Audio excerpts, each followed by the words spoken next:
Hello friends, SS home garden के YouTube channel में एक बार फिर से आपका बहुत बहुत स्वागत है।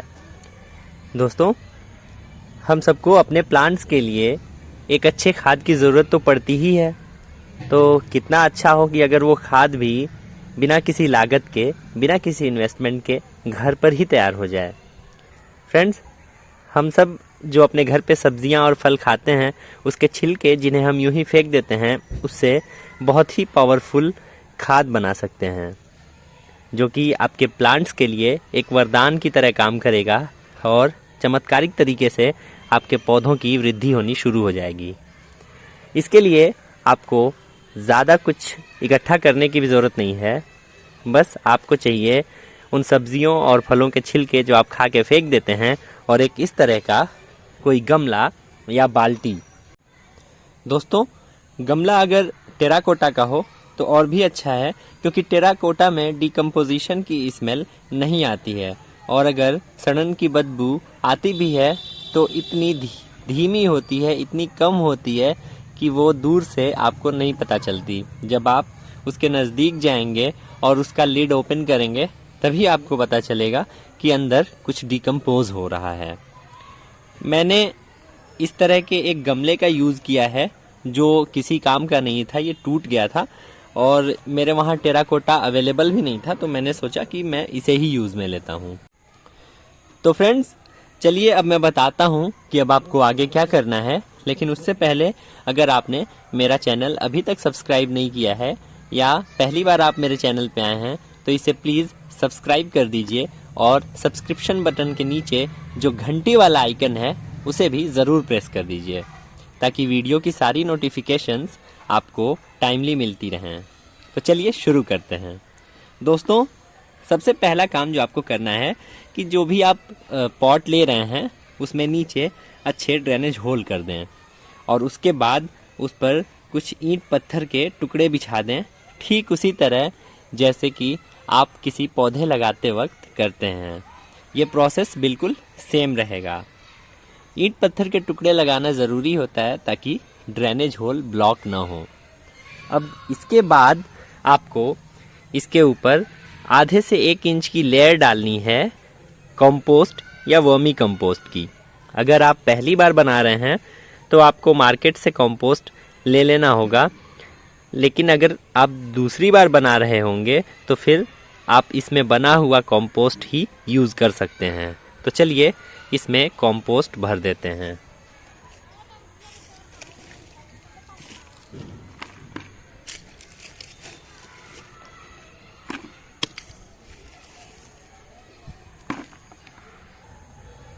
तो फ्रेंड्स, हमने इसमें कंपोस्ट की 1 इंच की लेयर बिठा दी है। अब इसके बाद आपको इसके ऊपर सूखे पत्तों की एक लेयर लगानी है। मेरे पास ये कुछ पत्ते हैं जो कुछ हरे हैं और कुछ सूख रहे हैं। इसे आपको इस पे डाल देना है। इसे डालने के बाद आपको अच्छे तरीके से इसे बिठा देना है। आपके पास अगर सूखे पत्ते अवेलेबल नहीं हो पा रहे हैं तो आप इस स्टेप को स्किप भी कर सकते हैं। तीसरी चीज़ जो आपको लगानी है वो है फटे हुए कार्टन के टुकड़े।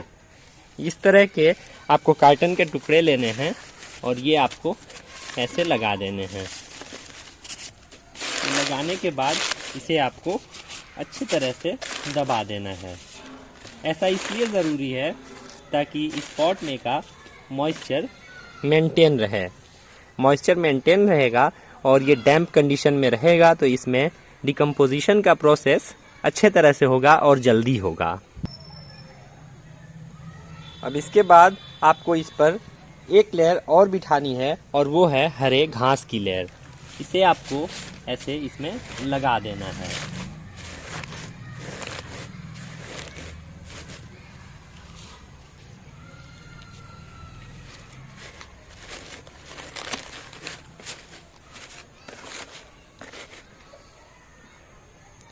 इतना सब करने के बाद हमें ये अपना किचन वेस्ट इसमें डाल देना है। हमें इसको इसमें ऐसे ही बस डाल देना है। आप हर 2-3 दिन में इसमें किचन वेस्ट ऐड कर सकते हैं। ऐड करते वक्त इसे दबा दें ताकि ज़्यादा से ज़्यादा किचन वेस्ट इसमें आ जाए।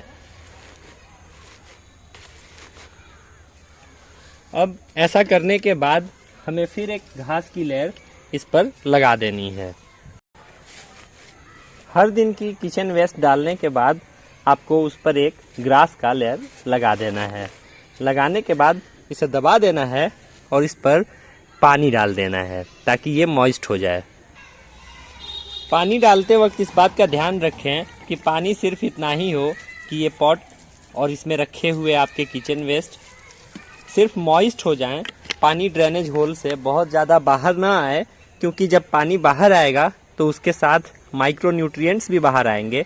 और यही वजह है कि बारिश के बाद प्लांट्स की रीपॉटिंग की जाती है, क्योंकि बारिश में जब बहुत ज़्यादा पानी बरसता है तो ड्रेनेज होल से पानी निकलता है और साथ में आपके मिट्टी के माइक्रो न्यूट्रिएंट्स को भी लेकर वो ड्रेन आउट हो जाता है और आपकी मिट्टी कमज़ोर हो जाती है। अब ऐसा करने के बाद आपको इसे ढक देना है। ढकने के लिए आप इस तरह के किसी टाइल्स का यूज़ कर सकते हैं। इसे ठीक जगह पे जहाँ इसे गिरने का डर ना हो रख के और इस तरह से आपको ढक देना है। एक बात का ध्यान रखें कि जब भी आप इसमें नया किचन वेस्ट डालें तो उसके ऊपर फिर ये घास की एक लेयर लगा दें और उसे मॉइस्ट कर दें। मॉइस्ट करने के बाद जब ये पूरा फुल हो जाएगा तब से डिकम्पोजिशन का प्रोसेस सही मायने में शुरू होता है और 1 महीने से 55 दिन के बीच में ये डिकम्पोज हो जाता है। सर्दियों में चूँकि टेम्परेचर थोड़ा कम होता है इसलिए ये प्रोसेस थोड़ा लेट होता है, वरना गर्मियों में और बरसात में ये प्रोसेस 1 महीने के अंदर हो जाता है।